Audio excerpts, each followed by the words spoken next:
اللهم ربنا الہمنا رشدنا واعذنا من شرور انفسنا اللهم ارنا الحق حقا وارزقنا اتباعه وارنا الباطل باطلا وارزقنا اجتنابه اللهم وفقنا لما تحب وترضى وتقبل منا فإنك خير المتقبلين آمین یا رب العالمین۔ معزز حاضرین اور محترم خواتین، السلام علیکم ورحمۃ اللہ وبرکاتہ۔ آج میں جو بات آپ سے کرنے چلا ہوں، اس سے پہلے بھی اس موضوع پر مختلف حوالوں سے گفتگو ہوئی ہے۔ آج میں جب سوچ رہا تھا تو ایک عجیب بات سامنے آئی۔ کم سے کم میرے بچپن یا نوجوانی کے زمانے تک معاملہ یہ تھا کہ ہم لفظ یہودی کو ایک گالی کے طور پر استعمال کرتے تھے۔ عام طور پر واقفیت بھی نہیں تھی کس بلا کا نام ہے یہودی کسے کہتے ہیں، بلکہ جیسے ہماری زبان میں لفظ سور ہے، آدمی بولنا بھی پسند نہیں کرتا، آخر وہ بھی حیوان ہے، اللہ کی مخلوق ہے، پیدا تو اللہ نے کیا ہے لیکن نجس۔ اسی طریقے سے یہودی کا لفظ زبان پر لاتے ہوئے بھی ایک ہچکچاہٹ سی ہوا کرتی تھی۔ آج وہی یہودی دنیا کی ایک بہت بڑی طاقت بن گئی۔ اس وقت کی جو عالمی سیاست ہے در حقیقت اس کے مظاہر کچھ اور ہیں، سامنے کچھ اور آ رہا ہے، لیکن بباطن جو اصل مسئلہ ہے وہ یہود کا ہے۔ اور اب بہت حد تک لوگوں میں آگاہی بھی ہے کہ یہ قوم ہے، ایک نسل ہے۔ ہم یہ تو پڑھتے رہے شروع سے، سورہ فاتحہ کا ترجمہ ہوا یا ذرا سی تفسیر دیکھی، مغضوب علیہم سے مراد یہودی ہے جن پر غضب ہوا اللہ کا۔ اور ظاہر بات ہے کہ کم سے کم میرے بچپن اور نوجوانی کے دور تک ان کی دنیاوی اعتبار سے کوئی حیثیت نہیں تھی۔ یہ تو 1948 میں اسرائیل کے نام سے ایک ملک وجود میں آیا ہے تب سے، لیکن وہ اسرائیل کے حوالے سے بھی لوگ عام طور پر نہیں سمجھتے تھے کہ یہ یہودی ہے۔ وہ اسرائیل ایک نیا لفظ تھا کہ جو آیا ہے سامنے۔ تو آج میں یہ چاہتا ہوں کہ آپ سوچیں عذرو قرآن یہ کون ہے، ان کا معاملہ کیا ہے، ہمارے ساتھ ان کی نسبت کیا ہے، قرآن مجید نے ان کا جو ذکر کیا ہے وہ کن حوالوں سے کیا ہے۔ یہ بات جان لیجئے کہ یہود یا بنی اسرائیل ہم سے پہلے کی امت مسلمہ تھی۔ جیسے ہم حضرت محمد صلی اللہ علیہ وسلم کے امتی ہیں، یہ حضرت موسیٰ علیہ السلام کے امتی تھے۔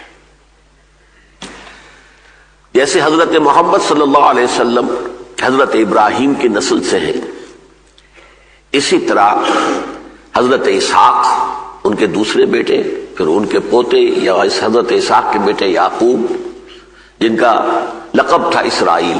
اسرائیل کے معنی ہے عبرانی زبان میں عبداللہ۔ تو حضرت یعقوب جو عبداللہ اسرائیل تھے، ان کے 12 بیٹے تھے، وہ بنو اسرائیل کہلائے، اسرائیل کے بیٹے۔ اور ان 12 بیٹوں سے جو پھر قوم ابھری اور لاکھوں لوگ پیدا ہوئے، وہ بنی اسرائیل یا بنو اسرائیل کہلائے۔ تو یہ بنو اسرائیل ایک نسلی قومیت کے اعتبار سے تو یوں سمجھیے کہ حضرت یعقوب کے زمانے سے لے کر اور حضرت موسیٰ علیہ السلام کے زمانے تک بھی موجود تھے، لیکن ان کی حیثیت ایک امت کی نہیں تھی بلکہ قوم کی تھی۔ البتہ ان میں ایک بات تھی جو فضیلت کی تھی پوری دنیا میں، توحید ان کے اندر اچھی بسی ہوئی تھی۔ اخلاقی اعتبار سے برائیاں آ گئیں، عمل میں خرابیاں آ گئیں، توحید ایک خدا، بت پرستی سے ہمیشہ یہ مجتنب رہے۔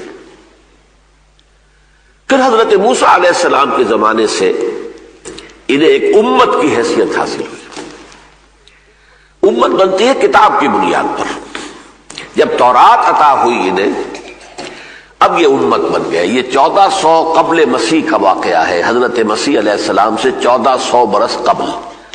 آج 2000 ہو گئے ہیں حضرت مسیح کے بعد، 2003 میں ہم بیٹھے ہوئے ہیں، تو اس میں 1400 اور ایڈ کیجئے تو 3400 سال قبل آج سے انہیں تورات عطا کی گئی حضرت موسیٰ علیہ السلام کو، اور اس وقت سے یہ امت بن گئے۔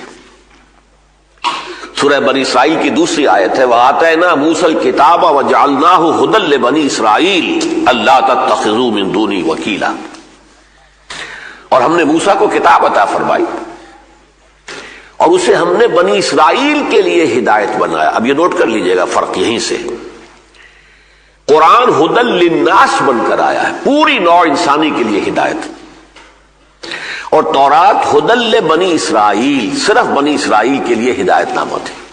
یہ ایک فرق کو نوٹ کرتے چلے آئیے۔ بہرحال اس وقت سے یہ امت جو ہے یہ دنیا میں ایک امت مسلمہ کی حیثیت سے قائم رہی۔ ان کا اپنے بارے میں زعم بھی بہت ہو گیا کہ ہم اللہ کے بڑے چہیتے ہیں، لاڈلے ہیں، اور واقعہ یہ ہے کہ ان پر اللہ کا فضل بہت بڑا ہوا ہے، بہت بڑا ہوا ہے، اس میں کوئی شک نہیں۔ حضرت موسیٰ کے ذریعے سے اللہ تعالیٰ نے فرعونیوں کی غلامی سے نجات دلائی، بڑے بڑے معجزے جو ہیں 9 معجزے حضرت موسیٰ کے ذریعے سے دکھائے گئے، اور وہ بھی ابھی ایکسوڈس سے پہلے، مصر سے نکلنے سے قبل۔ اس کے بعد ایک ایک معجزہ، سمندر پھٹ گیا ان کو راستہ دینے کے لیے حضرت موسیٰ کے ایک عصا کے ضرب سے، اسی عصائے موسوی کے ضرب سے ایک چٹان سے 12 چشمے بہہ نکلے، ہر قبیلے کا علیحدہ، تاکہ یہ کہ آپس میں لڑے نہیں۔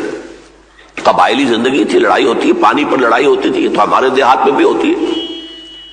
تو اللہ نے 12 چشمے، قد علم کل اناس مشربہم، ہر قوم نے اپنا، ہر قبیلے نے اپنا جو ہے گھاٹ معین کر لیا، ہمیں یہاں سے پانی لینا۔ صحرائے سینا میں انہیں دھوپ کی سختی نے ستایا، فظللنا علیکم الغمام، تو ان کے اوپر جو ہے ایک ابر جو ہے وہ مسلسل چل رہا تھا، جیسے وہ صحرائے سینا میں 6 لاکھ کی تعداد میں ایک قافلہ چل رہا تھا، ایسے ہی ابر چل رہا تھا۔ بھوک لگی تو من و سلوہ، موجزانہ طریقے پر انہیں اللہ تعالیٰ نے غذا دی، پھر انہیں اللہ نے کتاب دی۔ صحرائے سینا میں کوہ طور ہے، وہاں بلا کر اور 40 دن کا ایک چلہ کروا کے، جس میں کہ مسلسل روزہ تھا 40 دن کا، پھر حضرت موسیٰ کو تورات دی گئی، اور تورات سے مراد ہے احکام 10، یہ 10 کمانڈمنٹس، جو کہ پتھر کی سلوں کے اوپر کندہ تھے، جو دیے گئے حضرت موسیٰ علیہ السلام کو، اور وہ لے کر آپ آئے۔ یہ امت جو ہے 2 اعتبارات سے قرآن مجید میں ان کا ذکر بہت تفصیل سے آیا۔ ایک تو حدیث نبوی ہے لَتَتَّبِعُنَّ سُنَنَ مَنْ قَبْلَكُمْ، حضور نے فرمایا کہ اے مسلمانوں، تم بھی انہی لوگوں کے راستوں پر چلو گے جو تم سے پہلے تھے۔ فرمایا یہاں تک کہ اگر وہ گوہ کے بل میں گھسے تھے تو تم بھی گھسو گے، اور اگر ان میں سے کوئی ایسا بدبخت نکلا کہ جس نے اپنی ماں سے زنا کیا تو تم میں بھی کوئی نہ کوئی شقی ایسا ابھرے گا۔ لوگوں نے پوچھا کہ حضور کس کی طرف اشارہ ہے، کیا یہود اور نصارہ؟ فرمایا فمن، اس کے علاوہ اور کون؟ تم سے پہلی امت وہی تھے۔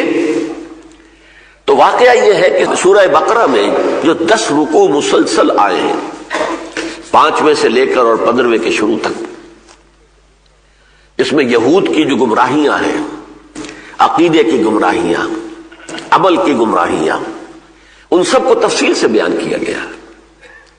کیوں؟ ہمیں آئینہ دکھایا گیا، مسلمانوں تم میں بھی یہی ساری باتیں آئیں گی، بچو ان سے۔ مثلا انہیں زوم ہو گیا ہم تو اللہ کے بڑے لاڈلے اور چہیتے ہیں، ہمیں تو آگ چھو ہی نہیں سکتی، یا گنتی کے چند دن۔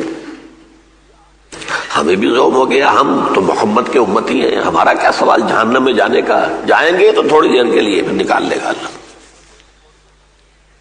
اللہ نے نہ تورات میں یہ وعدہ کیا، نہ قرآن میں وعدہ کیا۔ حقیقی ایمان جن کے دل میں ہو وہ تو صحیح ہے کہ اگر ان کے گناہوں کا پلڑا بھاری ہوا نیک اعمال سے تو وہ جہنم میں داخل کیے جائیں گے، اپنے گناہوں کے مقدار جو ہے وہ سزا پا کر پھر نکل آئیں گے۔ لیکن حقیقی ایمان دل میں ہو، یہ نہیں کہ جو بھی نام کا مسلمان ہے ایمان کی رمق ہی کوئی نہیں ہے، اس سے یہ وعدہ نہیں ہے، یہ مسلمانوں سے وعدہ نہیں ہے، مومنین سے وعدہ ہے۔ اب یہ ایک علیحدہ مضمون ہے کہ مسلمان اور مومن میں فرق کیا ہے، میں اس وقت ادھر جا نہیں سکتا۔ اس کے لیے قرآن مجید میں جو فیصلہ کن آیات ہیں وہ سورہ الحجرات کی ہے، 14 اور 15 نمبر آیات۔ قالت الاعراب آمنا قل لم تؤمنوا ولكن قولوا اسلمنا. یہ بدو دعویٰ کر رہے ہیں نبی کہ ہم ایمان لے آئے، ان سے کہہ دیجیے تم ہرگز ایمان نہیں لائے ہو. یہ کہہ سکتے ہو مسلمان ہو گئے. وَلَمَّا يَدْخُلِ الْإِيمَانُ فِي قُلُوبِكُمْ، ابھی تک تو ایمان تمہارے دلوں میں داخل تک نہیں ہوا. تو زبان پر اقرار باللسان جو ہے اس سے ایک مسلمان تو بن گیا آدمی، لیکن یہ کہ مومن بننا تو تب ہوتا ہے جب دل میں یقین پیدا ہو جائے. دلی یقین اگر ہو جائے تو پھر ٹھیک ہے، ورنہ نہیں. اور گمراہیاں بے شمار گمراہیاں. چنانچہ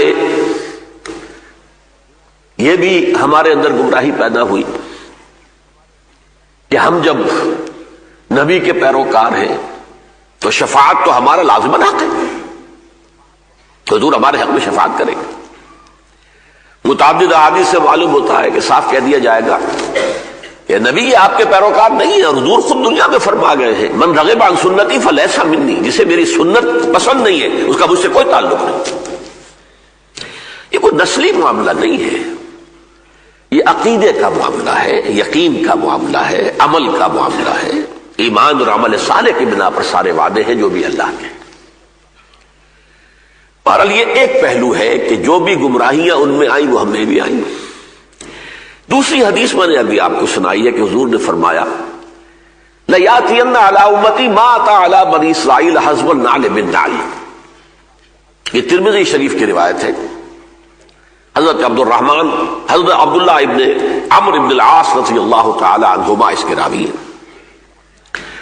حضور نے فرمایا میری امت پر بھی وہ سارے حالات وارد ہو کر رہیں گے جو بنی اسرائیل پر ہوئے، بالکل ایسے جیسے ایک جوتی کے جوڑے کی دو جوتیاں ایک دوسرے کے مشابہ ہوتی ہیں. اب یہ مثال جو آپ نے دی تشبیہ بڑی فصاحت اور بلاغت والی ہے.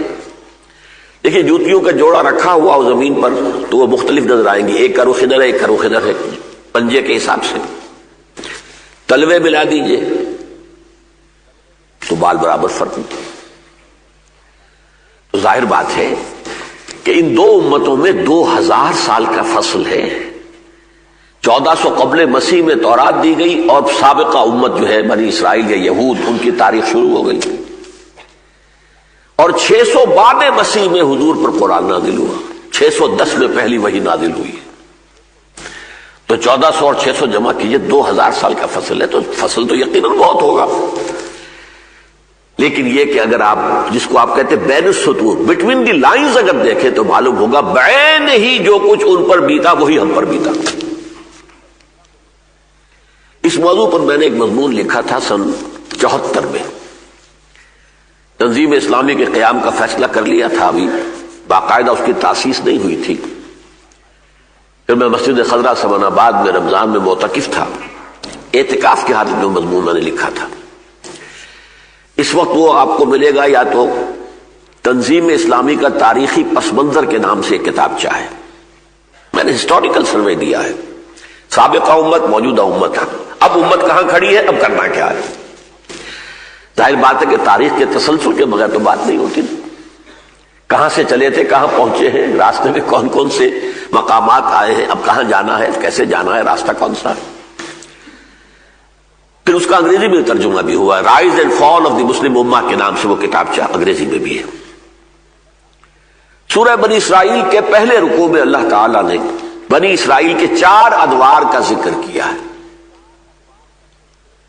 یہ دور گزر چکے تھے ان 2000 سالوں کے دوران جبکہ حضور صلی اللہ علیہ وسلم کی بعثت ہوئی ہے اس وقت تک، یعنی 1400 سال حضرت مسیح سے قبل اور 600 سال حضرت مسیح کے بعد 2000 ہو گئے. اس دوران میں 4 دور گزر چکے تھے، ایک عروج، پھر زوال، پھر عروج، پھر زوال. پہلا عروج جو ان کا یوں سمجھیے خلافت راشدہ کا دور کہلائے گا، جیسے ہمارے ہاں خلافت راشدہ کا دور. زرعی عہد ہمارا کون سا ہے؟ خلافت راشدہ. اور اس میں 3 خلافتیں ہیں جو متفق علیہ ہیں. ابو بکر، عمر، عثمان. حضرت علی کی خلافت میں اختلاف ہو گیا. پورا عالم اسلام حضرت علی کی خلافت میں نہیں تھا، شام اور مصر باہر رہے. اسی طرح 3 بادشاہوں کا زمانہ ان کا ہے جو عہد ذری ہے، حضرت طالوت، حضرت داؤد، حضرت سلیمان. بڑی عظیم مملکت ان کی رہی.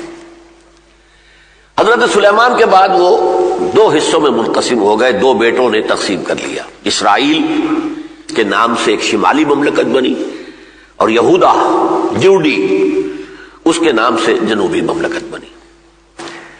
اسرائیل کا پایہ تخت تھا سامریہ، یہودا کا یروشلم، اور حضرت سلیمان علیہ السلام نے یروشلم میں ہیکل تعمیر کیا، مسجد بنائی، لیکن اسے ٹیمپل کہتے ہیں یہ لوگ، ٹیمپل آف سولومن، ہیکل سلیمانی. یہ پہلا عروج کا دور تھا. لیکن حضرت سلیمان کے فوراً بعد زوال کا آغاز ہو گیا، تقسیم ہو گیا تو زوال ہو گیا. پھر ان کے اندر اخلاقی اعتقادی گمراہیاں جو آئی ہیں، دنیا پرستی، شہوت پرستی، نفس پرستی، دولت پرستی، اس کے نتیجے البتہ توحید برقرار رہی ان کی، اس میں کوئی شک نہیں. اخلاقی خبریں جو بھی آئی ہیں لیکن توحید قائم رہی. لیکن یہ کہ اللہ تعالیٰ نے ان پر پھر عذاب کے کوڑے برسائے. میں نے آج آپ کو ایک تو وہ آیت سنائی جو قرآن مجید میں صرف سورہ بقرہ میں 2 مرتبہ وارد ہوئی ہے. 6 رکوع کی پہلی آیت بھی یہ ہے اور 15 رکوع کی پہلی آیت بھی یہ ہے. یا بنی اسرائیل اذکروا نعمتی التی انعمت علیکم وانی فضلتکم علی العالمین.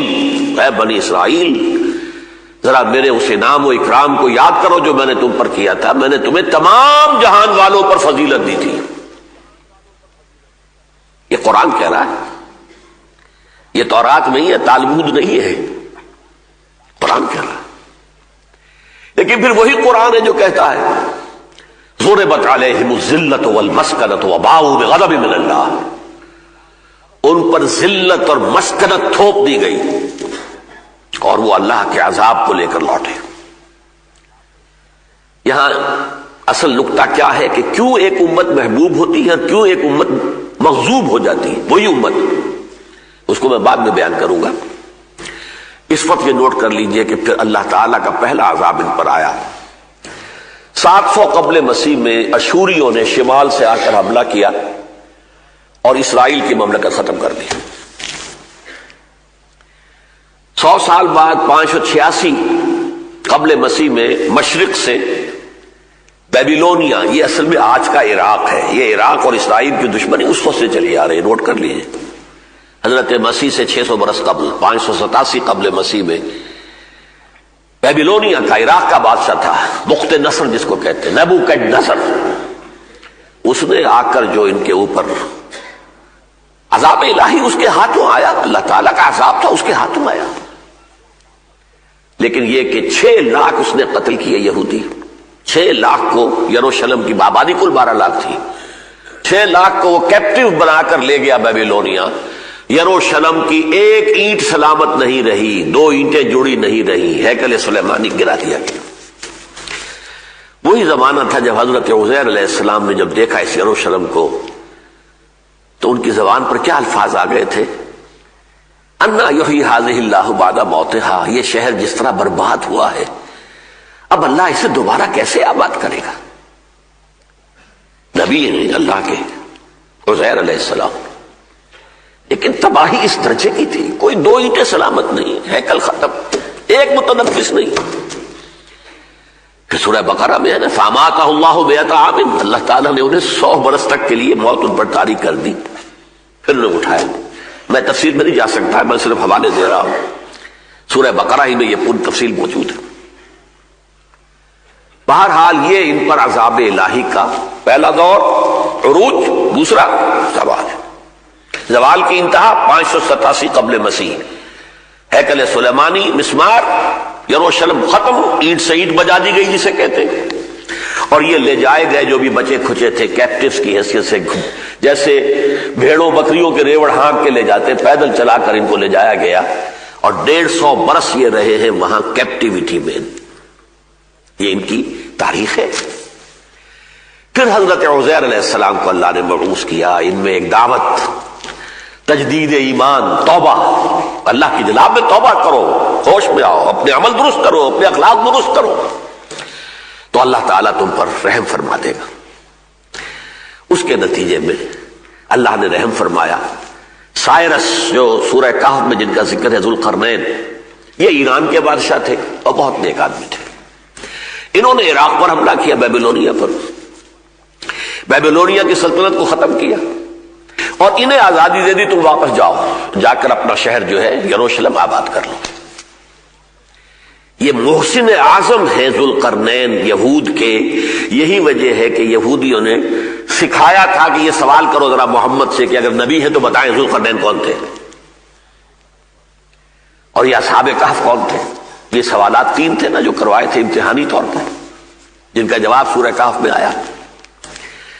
بہرحال اس کے بعد سے ان کا ایک دوسرا دور عروج کا شروع ہوا، یہ واپس آئے، انہوں نے پھر دوبارہ ہیکل سلیمانی جو ہے وہ مسجد تعمیر کی، پھر مکابی پاور، ایک بڑی زبردست سلطنت جو ہے وہ قائم رہی۔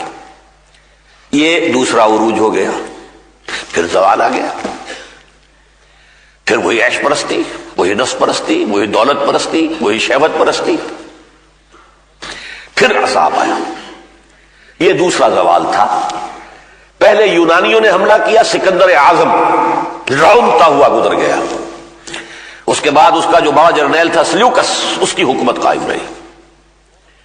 وہ ذرا ہٹے تو پھر رومنز آ گئے، انہوں نے پیسا ان کو، یہاں تک کہ سن 70 عیسوی، اب یہ ذہن میں رکھیے، سن 70 عیسوی حضرت عیسیٰ اب آ چکے ہیں، رفع آسمانی ہو چکی ہے ان کی، اس وقت وہاں رومنز کا اقتدار تھا۔ پائلیٹس پونٹس رومن گورنر تھا، جس کے حکم سے بقول ان کے حضرت مسیح کو سولی پر چڑھایا گیا، اس لیے کہ یہودیوں کے علماء نے کہا تھا یہ مرتد ہے، واجب القتل ہے۔ اگرچہ اللہ نے انہیں زندہ آسمان پر اٹھایا، یہ بات دوسری ہے، انہوں نے تجھے چڑھایا۔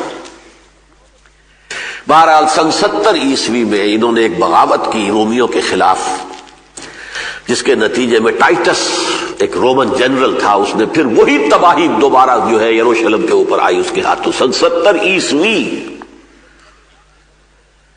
دوبارہ یروشلم مسمار، ہیکل سلیمانی مسمار، اور یہودیوں کو نکال دیا گیا فلسطین سے، بھاگ جاؤ یہاں سے، تم نکل جاؤ، تم یہاں نہیں رہ سکتے۔ اس تاریخ سے ان کا دور شروع ہوتا ہے جسے یہ ایکسوڈس کہتے ہیں، ایکسوڈس، ڈایاسپورا، ہمارا دنیا میں منتشر ہو جانے کا دور شروع ہو گیا۔ کچھ ایشیا کے مختلف علاقوں میں آ گئے، کچھ یورپ میں چلے گئے، کوئی افریقہ میں چلے گئے، کوئی کہیں چلا گیا، کوئی کہیں چلا گیا، لیکن یہ کہ فلسطین سے ان کو نکال دیا گیا۔ یہاں سے یوں سمجھیے کہ جو دوسرا دور زوال ہے وہ اپنی انتہا کو پہنچ گیا، اور یہ وقت کیا تھا؟ حضور کی ولادت سے 500 برس قبل۔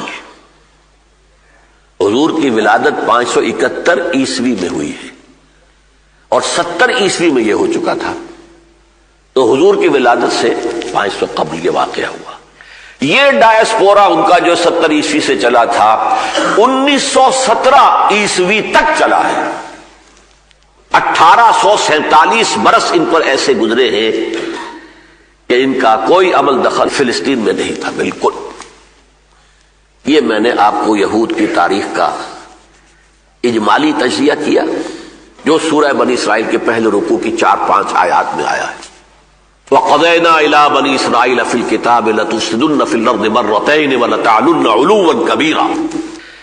اب اسی کے آئینے میں دیکھیے، مسلمانوں کا پہلا دور عروج، عربوں کی زیر قیادت، خلافت راشدہ، پھر بنو امیہ، بنو عباس، زبردست سلطنت، دنیا میں ڈنکا بج رہا ہے۔ زوال آیا، پہلے شمال سے آئے، جیسے ایشوری آئے تھے ویسے شمال سے کروسیڈرز آئے۔ 1099 عیسوی میں یروشلم مسلمانوں کے ہاتھوں سے نکل گیا۔ 88 برس تک کروسیڈرز اس پر قابض رہے، عیسائی، یورپ کے عیسائی۔ 1187 میں صلاح الدین ایوبی نے واپس لیا۔ اس کے بعد جیسے مشرق سے آئے تھے نبوکدنضر، مسلمانوں پر مشرق سے آئے تاتاری ہورڈز، کروڑوں مسلمان قتل ہوئے۔ پورا یہ خراسان کا علاقہ وسیع و عریض یہ تمام جو روسی ترکستان کہلاتا تھا، پورا افغانستان، پورا ایران تہس نہس.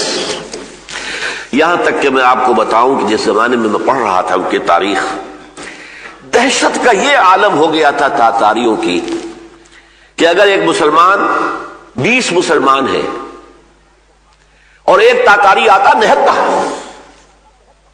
وہ کہتا کھڑے رہو یہاں پر، میرے پاس ابھی تلوار نہیں ہے، میں جا کے گھر سے تلوار لا کر تمہیں قتل کروں گا. وہ سب کھڑے رہتے تھے بھیڑوں بکریوں کی طرح. وہ تاتاری جاتا تھا، تلوار لے کے آتا تھا اور 20 کو ذبح کرتا تھا. یہ دہشت تھی. اور یہ ہے وہ عذاب جو اللہ تعالیٰ نے لفظ استعمال کیا، ضربت علیہم الذلۃ والمسکنۃ. قتل ہو جانا اور ہے، شکست ہو جانا اور ہے. اصل سبب کیا ہوتا ہے؟ کمزوری، کم ہمتی. ذلت کسے کہتے ہیں؟ ذلیل، کمزور. مسکنہ، بے ہمتی. قوم کے اندر سے مقاومت، مقابلے کی طاقت ختم ہو جاتی. اب اس کی مثال سمجھ لیجیے آپ. بھائی تم 10 آدمی ہو، 20 آدمی ہو، مارو اس کو ایک کو. تاتاری ہے، تاتاری ہے، تاتاری ہے، تاتاری ہے. یہ ہمارا زوال جو ہے 1258 میں بنو عباس کا آخری خلیفہ، اسے محل سے نکالا گیا مستعصم باللہ کو تاتاریوں نے، اور ایک جانور کی کھال میں لپیٹ کر سڑک پر ڈال دیا اور اس کے اوپر سے پھر گھوڑے دوڑا دیا. ہمارا جو دوسرا جو دور آیا ہے وہ انہی تاتاریوں کی نسل سے آیا ہے جنہوں نے کروڑوں کو قتل کیا تھا، پھر اللہ نے انہیں اسلام کی توفیق عطا کر دی. ہے آیا فتنہ تاتار کے افسانے سے، پاسماں مل گئے کعبے کو صنم خانے سے. وہی مسلمان ہوئے. انہی میں مغل بھی تھے، ان میں ترکان صفوی بھی تھے، ترکان عثمانی بھی تھے. دی گریٹ آٹومان امپائر، خلافت بھی ان کے پاس آ گئی 400 برس تک. یہ سب کون تھے؟ عرب نہیں تھے. یہ اصل میں ترکس، مغلس، تاتاریس. تو عظیم سلطنت دنیا میں قائم ہوئی. پھر ہمارا حال وہی ہوا، عیاشیاں، دنیا پرستیاں. نتیجہ کیا نکلا؟ پھر ہم پر عذاب آیا یورپین امپیریلزم کا. کہیں انگریز آ گیا، کہیں فرانسیسی آ گئے، کہیں اطالوی آ گئے، کہیں ہسپانوی آ گئے، کہیں ولندیزی آ گئے. پورا عالم اسلام یورپ کی طاقتوں، جس کو آپ کہتے ہیں یورپین کلونیلزم، قریب. اور پچھلی صدی کی پہلی جنگ عظیم کے دوران پھر سلطنت عثمانیہ ختم، نام و نشان مٹ گیا. جو 3 بر اعظموں پر محیط تھی، پورا شمالی افریقہ، پورا مغربی ایشیا، پورا مشرقی یورپ، ایک عظیم مملکت، نام و نشان ختم. چھوٹا سا ملک ترکی باقی رہ گیا، یا اس کے باقیات الصالحات ہیں. یہ بوسنیا میں ہے، یہ کوسوو میں ہے، یہ میسیڈونیا میں ہے، یہ فلاں ہے، یہ فلاں ہے. یہ اس کے باقیات الصالحات ہیں. اس ٹرک ڈومینیشن کے دور کے یہ بچے کچھ اثرات ہیں. بلغاریہ میں ہے، یوگوسلاویہ میں ہے. یہ مشرقی یورپ جو کہ پورا کا پورا ترکوں کے زیر نگین تھا، ان کی عظیم سلطنت اور مملکت.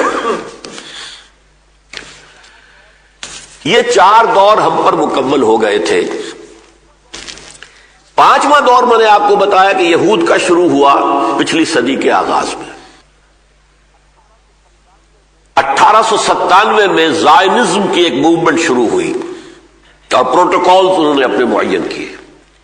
20 برس کے اندر اندر انہوں نے اتنا اثر و رسوخ حاصل کر لیا کہ برطانیہ جو اس وقت کی سپر پاور تھی، پوری دنیا کی عظیم ترین مملکت، جس کے بارے میں کہا کرتے تھے، ہم بھی کہتے تھے بچپن میں، جس پر سورج غروب نہیں ہوتا، بہت عظیم سلطنت گریٹ برٹن.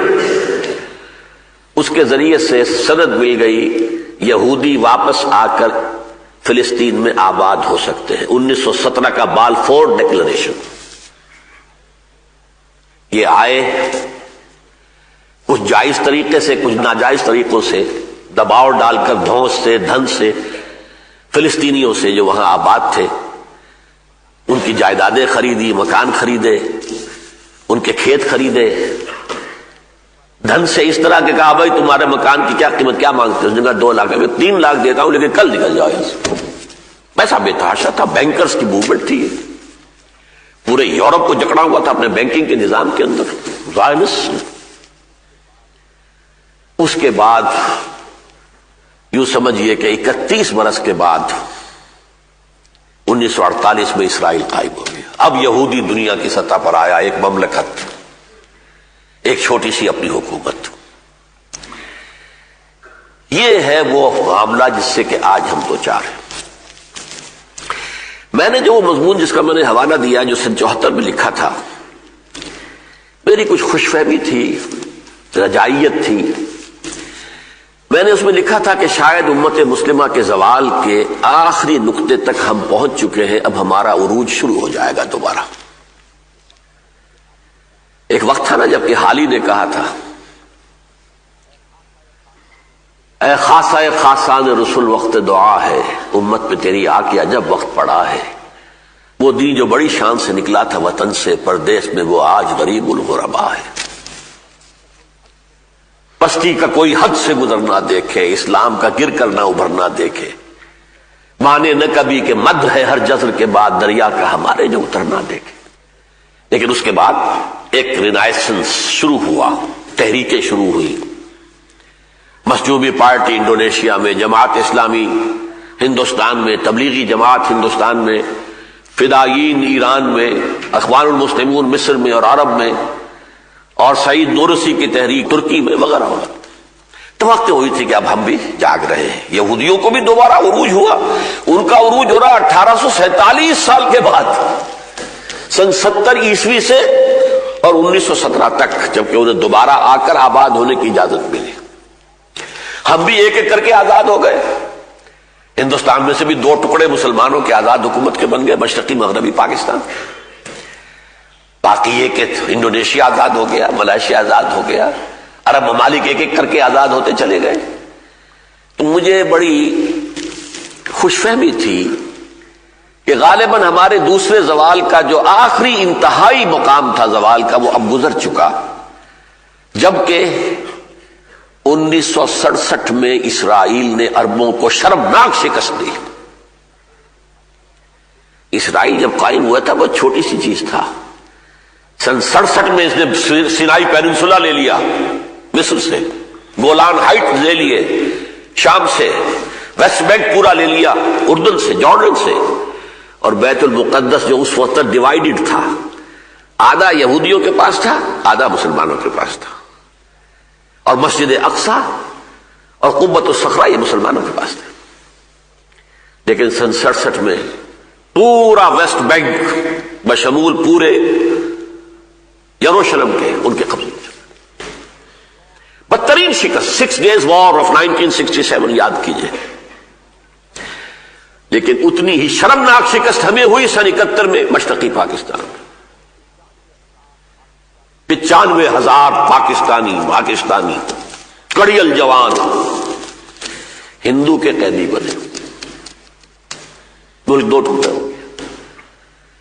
اس کے بعد جو ویو آئی تھی غالباً 74 یا 73 میں، جو وہ ہمارا مسلمان ممالک کا یہ کانفرنس ہوئی تھی لاہور میں، تمام سربراہان مملکت جو تھے مسلمانوں کی جمع ہوئے تھے، بس وہ بڑا یوفوریا سا تھا۔ معلوم ہوتا ہے کہ وہ جو اقبال نے بات کہی تھی، شاید اس کا وقت آ گیا ہے کہ کتاب ملت بیضا کی پھر شیرازہ بندی ہے، یہ شاخ ہاشمی کرنے کو ہے پھر برگوبر پیدا۔ لیکن میں افسوس کے ساتھ یہ عرض کر رہا ہوں، سن 74 کی بات کو اب 28 برس ہو گئے، اب میری رائے بدل گئی ہے۔ ہم پر ہمارے زوال کا ابھی آخری نقطہ نہیں آیا۔ بہت بڑی تباہی، بہت بڑی تباہی، بہت بڑی تباہی آ رہی ہے۔ اب یہاں میں وہ نقطہ واضح کر دینا چاہتا ہوں، اللہ تعالیٰ اپنی محبوب امت پر عذاب کیوں بھیجتا ہے؟ یہ جو بات انہیں جو ہو گیا تھا، یہ زوم نحن ابناء اللہ واحباؤہ، we are the chosen people of the Lord, آج بھی ہر یہودی کے دل میں ہے یہ، we are the chosen people of the Lord. قرآن تصدیق کرتا ہے، اخترناہم علی علم، ہم نے انہیں پسند کیا تھا، چنا تھا اپنے علم کی بنیاد پر۔ ایسی قوم پر پھر ایسے ایسے عذاب آئے. کیوں؟ جس قوم کے پاس اللہ کی کتاب ہو اور شریعت ہو وہ گویا کہ اللہ کی زمین پر اللہ کی نمائندہ ہوتی ہے، ریپرزینٹیٹو آف اللہ آن ارتھ.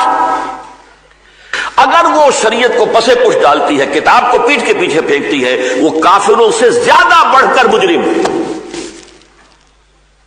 عذاب اس لیے آتا جب ہمارا وہی حال ہو گیا، شریعت محمدی کے حامل، قرآن کے حامل قرآن. اقبال نے جو نظم لکھی تھی اپنی زندگی کی آخری نظموں میں سے ہے، یہ ابلیس کی مجلس شورا، کبھی پڑھی ہے اس کو. اقبال کا پیغام امت مسلمہ کے نام اگر کسی کو سمجھنا ہو تو اس نظم کو پڑھے.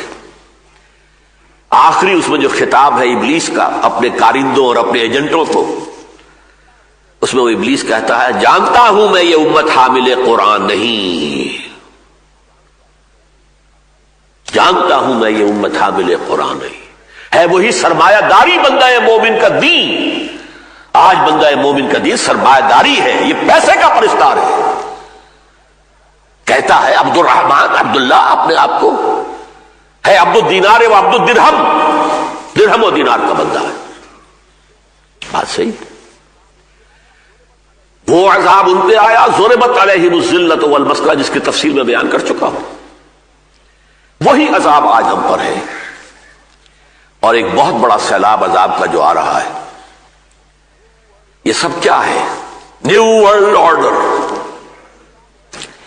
گلف وار کے بعد پہلی مرتبہ یہ لفظ امریکہ کا جو اس وقت تھا صدر، اس موجودہ صدر کا باپ، پہلی مرتبہ اس نے کہا اب ہم نیو ورلڈ آرڈر قائم کریں. اس سے پہلے مالیاتی کنٹرول پورے اس گلوب کا ورلڈ بینک IMF کے ذریعے سے. اس کے بعد پوری دنیا کے کاروبار کو اپنے ہاتھ میں اپنے کنٹرول میں لینے کے لیے ورلڈ ٹریڈ آرگنائزیشن، پوری دنیا کی زراعت کو اپنے قبضے میں لینے کے لیے ٹرپس.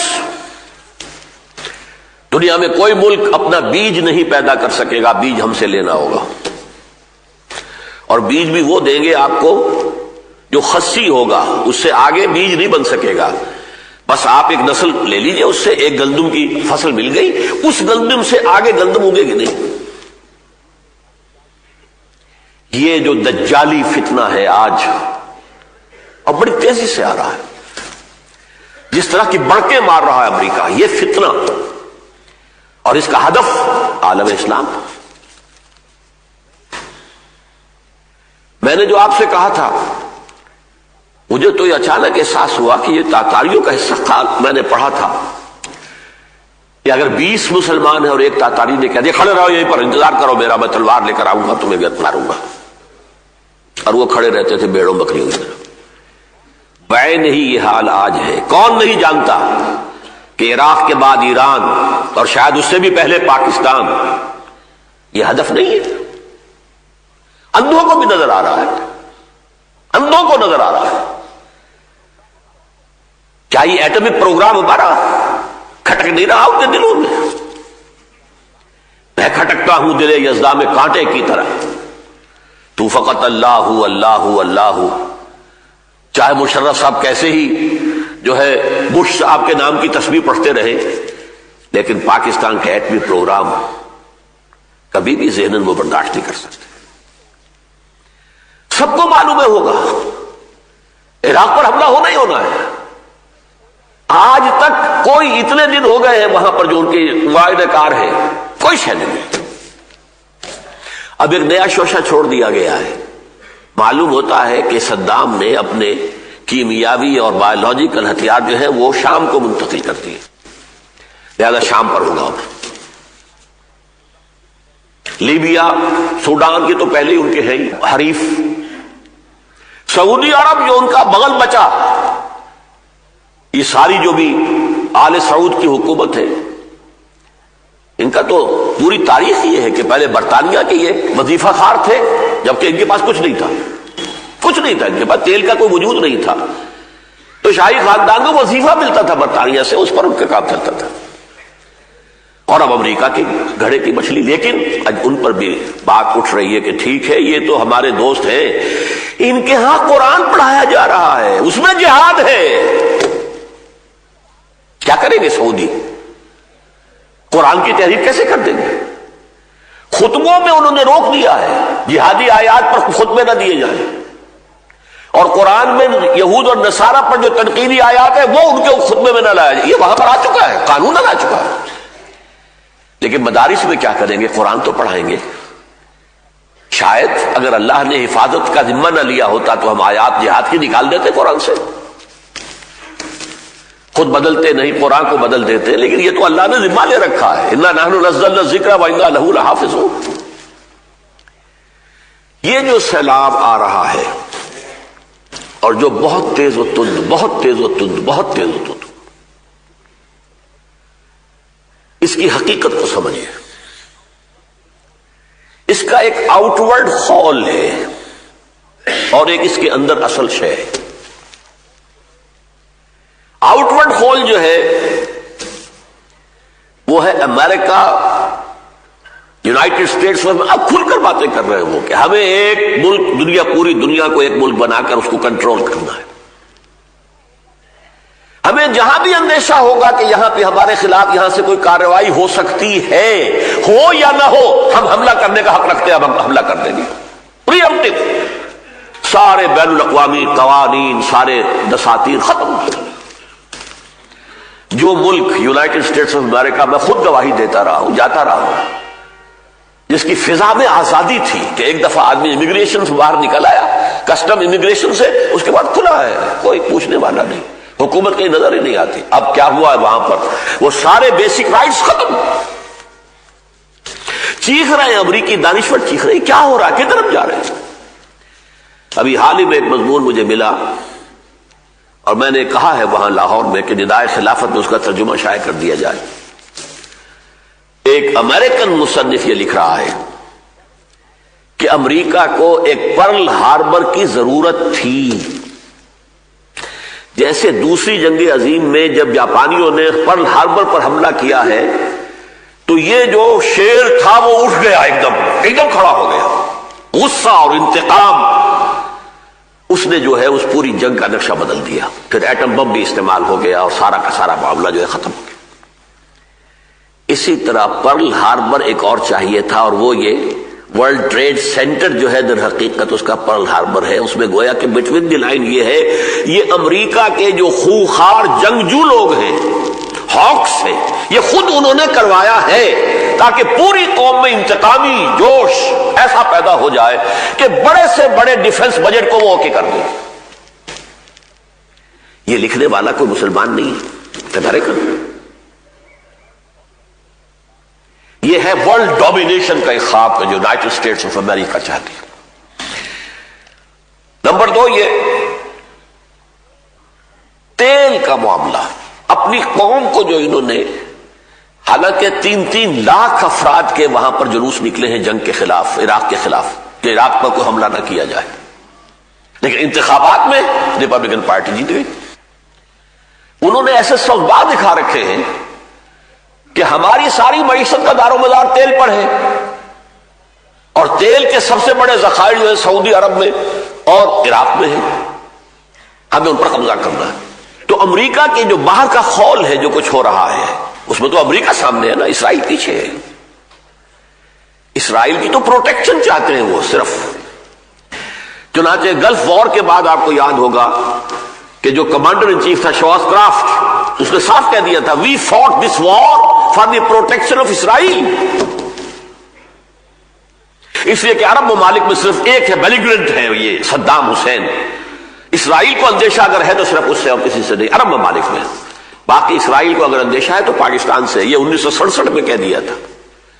6 days وار کے بعد جب بڑی عظیم فتح حاصل ہوئی ہے یہودیوں کو, تو پیرس میں انہوں نے جشن منایا. بن گوریان اس وقت ان کا جو ہے وزیر اعظم تھا, اس نے وہاں تقریر کرتے ہوئے کہا ہمیں کسی عرب ملک سے کوئی اندیشہ نہیں ہے, ہاں اندیشہ ہے تو پاکستان سے. حالانکہ اس وقت تک پاکستان ابھی ایٹمک پاور نہیں تھا, لیکن پاکستانی فوج کا اور پاکستان کے عوام کے اندر ایک مذہبی جذبے کا یہ دنیا کو احساس تھا کہ ہے. جس میں سے اب کچھ عرصے سے محسوس ہوتا ہے جیسے ہوا نکل رہی ہو، وہ سارا روب و داب جو ہے ختم ہو رہا ہو۔ اسی فوج کو امریکہ نے روگ آرمی قرار دے دیا تھا، بدماشوں کی آرمی ہے یہ۔ لیکن جب وہ شرف صاحب جو ہے 200% بش صاحب کی جیب میں چلے گئے، 100% ہی نہیں 200%، اب تھوڑا سا آپ کو انہوں نے ذرا نظر انداز کیا ہوا ہے، ورنہ یہ کہ آپ بچنے والے تو نہیں۔ سارے عرب ممالک کو محسوس ہو رہا ہے، ان کی آنکھوں کے سامنے ہو رہا ہے جو کچھ ہو رہا ہے فلسطین کے اندر۔ آج اتنے گھر اڑا دیے، فلاں شخص کو پکڑا مار دیا۔ کہاں اسرائیل کے اندر ایک فلسطینی ریاست کے قیام کا مرحلہ آ گیا تھا، اوسلو ایکارڈ سے لے کر اور وائی ریور ایکارڈ اور واشنگٹن ایکارڈ فلاں ایکارڈ، اور اب تو فلسطینی ریاست قائم ہونے ہی کی بات تھی۔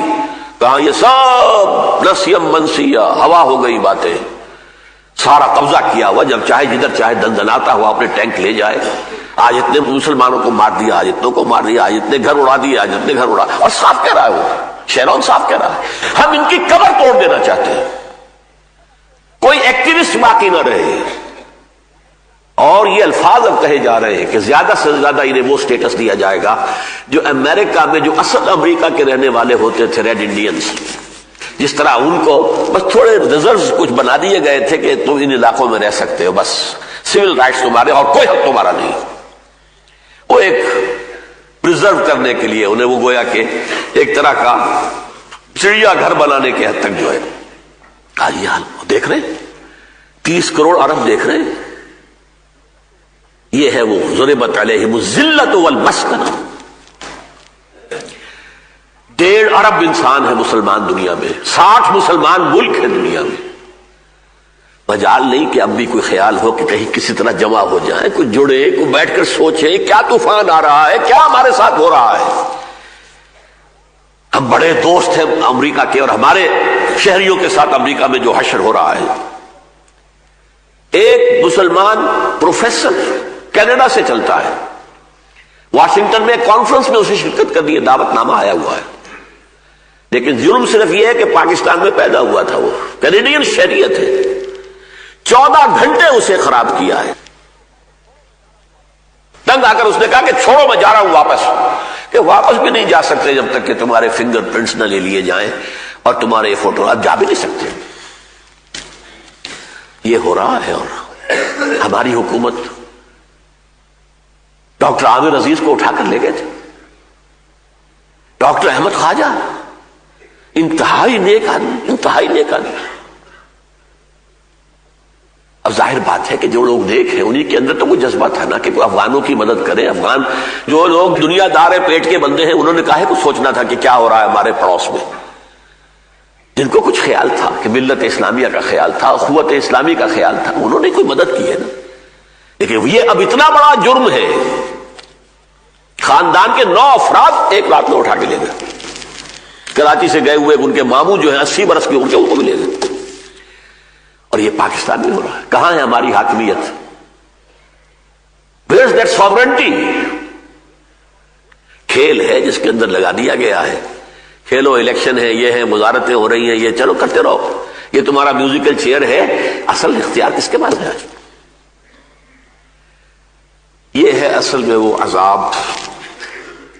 اور یہ نوٹ کر لیجئے، میں نے چونکہ یہود کی تاریخ سے اس کا تقابل کیا ہے، یہود کا سابقہ امت کا جرم اکیرا ہے، ہمارا دوہرا ہے۔ کیوں؟ یہود کے ذمے یہ کام نہیں تھا کہ وہ اللہ کی دین بقیہ دنیا تک بھی اس کی دعوت پہنچائے، ان پر صرف یہ تھا کہ عمل کرو، تمہیں جو تورات دی گئی، کتاب دی گئی، اس پر عمل کرو۔ بے عملی یا بد عملی کے مجرم تھے، یہ نہیں کہ ان کے ذمہ یہ تھا کہ اسے پہنچانا بھی ہے پوری دنیا تک، نہیں۔ خدل بنی اسرائیل، وہ کتاب بھی دی گئی تھی تو بنی اسرائیل کے لیے دی گئی تھی صرف، یہاں تک کہ عیسیٰ بھی بھیجے گئے تو رسولاً الی بنی اسرائیل، صرف بنی اسرائیل کی طرف رسول بنا کر بھیجے گئے تھے۔ محمد الرسول اللہ صلی اللہ علیہ وسلم وما ارسلناک الا کافۃ للناس بشیرا ونذیرا، ہم نے آپ کو نہیں بھیجا ہے محمد مگر تمام دنیا والوں کے لیے بشیر و نذیر بنا کر۔ اس امت کے ذمہ یہ تھا کہ تم خیر امت ہو، اخرجت للناس، کنتم خیر امت اخرجت للناس تأمرون بالمعروف وتنہون عن المنکر وتؤمنون باللہ. ہمارے ذمہ تو پوری دنیا تک اسلام کو پہنچانا تھا. وجہ یہ کہ ہم نے خود بھی اسلام کا دامن چھوڑ دیا. پوری دنیا میں کوئی ملک نہیں جسے ہم پیش کر سکیں یہ اسلام کی ایک مثال ہے، نمونہ ہے. اور سب سے بڑی بدبختی ہماری، ہم نے ہندوستان کو تقسیم کرایا، بہت خونی لکیر کھنچوائی، لاکھوں آدمی مارے گئے، ہزارہ عصمتیں لوٹی اسلام کے نام پر. وہ اسلام آج تک نہیں ہے. یہ فحاشی پریانی اب اس تیزی سے بڑھ رہی ہے. 33% خواتین یونین کونسل کے لیول کے اوپر بھی لا کر میدان میں بٹھا دی گئی. اور یعنی کا، بے حجابی کا، مخلوط معاشرت کا جو سیلاب ہے یہاں اب آ رہا ہے، کبھی نہیں آیا. پوری دنیا میں کہیں نہیں ہے کہ 33% جو ہے خواتین کے لیے ریزرو ہو، پوری دنیا میں نہیں. بڑے سے بڑے ترقی یافتہ ممالک جو کہلاتے ہیں دعوے دار ہے، کیا امریکہ میں ہے، کیا برطانیہ میں ہے، کہاں ہے؟ کہیں نہیں. یہ ایک سوشل انجینئرنگ پروگرام ہے کہ جو یونائٹڈ نیشنز نے دیا ہے عالم اسلام کو برباد کرنے کے لیے، کہ جو تہذیب ہماری ہے وہی تمہاری ہو جانی چاہیے اور جلد از جلد ہو جانی چاہیے. ہم نے جو کام صدیوں میں جو راستہ طے کیا ہے تمہیں جلد از جلد کرنا ہے. ان حالات میں بچاؤ کی صرف ایک صورت ہے. اگر ہم دنیا میں کسی ایک ملک میں اسلام کا صحیح نظام قائم کر کے دکھا دیں تو اللہ کی طرف سے اس کے عذاب کی گرفت سے نکل آئیں گے. Then we shall be representing Islam in the true sense. پوری دنیا کے سامنے اسلام کی گواہی دیں گے. شہداء علی الناس ہمیں بنایا گیا، تم گواہی دو اسلام کی پوری دنیا کے اوپر. افسوس یہ ہے، سب سے بڑا افسوس، سب سے بڑا افسوس، اولا لک فاولا ثم اولا لک فاولا، وہ ملک جو اسلام کے نام پر بنا وہی اسلام نہیں آیا. پاسے پاسے چلی جوانی،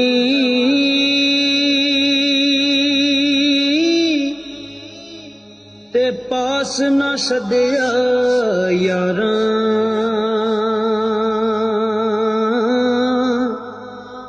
ساتھی کون محمد بخشا، درد ونڈے